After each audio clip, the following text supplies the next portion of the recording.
साधु। माँ, कई दिन से एक प्रश्न बार बार फोन के माध्यम से पूछा जा रहा है। इनका कहना है कि हनुमान चालीसा में एक चौपाई आती है, चारों युग परिताप तुम्हारा, है प्रसिद्ध जगत उजियारा। तो इनका कहना है कि 3 युग में तो हनुमान जी का इनको प्रमाण समझ में आता है, त्रेता में, द्वापर में और कलयुग में, पर सतयुग में किस प्रकार से हनुमान जी का प्रताप है। तो ये बहुत बार माँ इसी प्रश्न को पूछ चुके हैं। अगर आप कहानी के रूप में देख रहे हैं तो सतयुग में शिव के रूप में हनुमान जी का प्रताप है।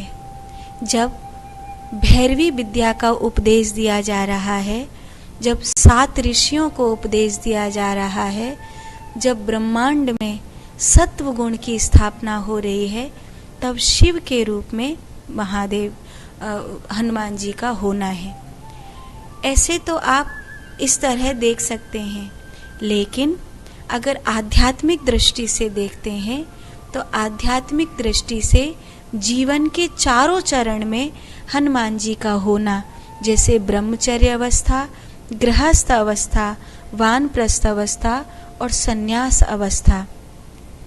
ब्रह्मचर्य अवस्था में इंद्रिय संयम के रूप में हनुमान जी विराजमान होते हैं। गृहस्थ अवस्था में अतिथि सेवा के रूप में हनुमान जी विराजमान होते हैं।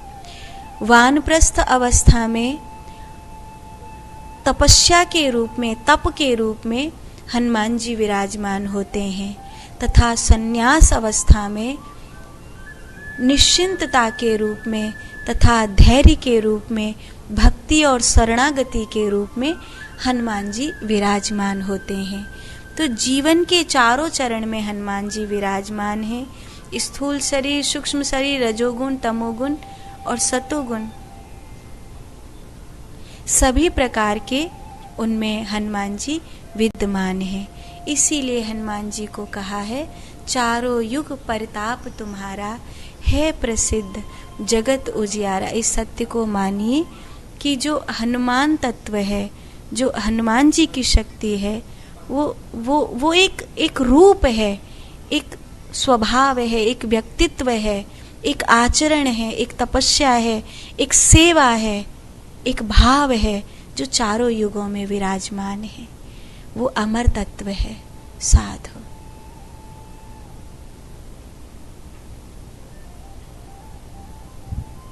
माँ, गुरुमुखी व्यक्ति को जीवन में क्या क्या धारण करना चाहिए? 5 चीजें हर एक गुरुमुखी को अपने जीवन में धारण करनी चाहिए। एक है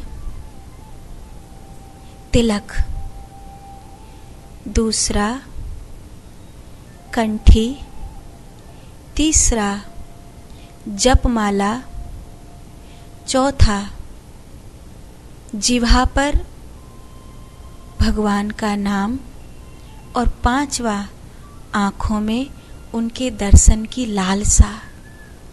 ये 5 चीजें गुरुमुखी में स्पष्ट दिखनी चाहिए।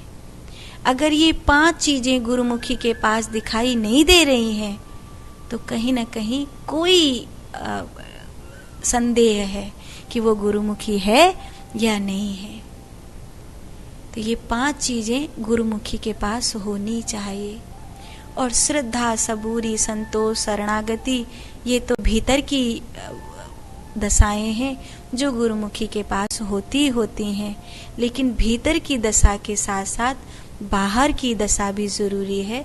तो बाहर के लिए इन 5 चीजों का ध्यान रखें। साधु।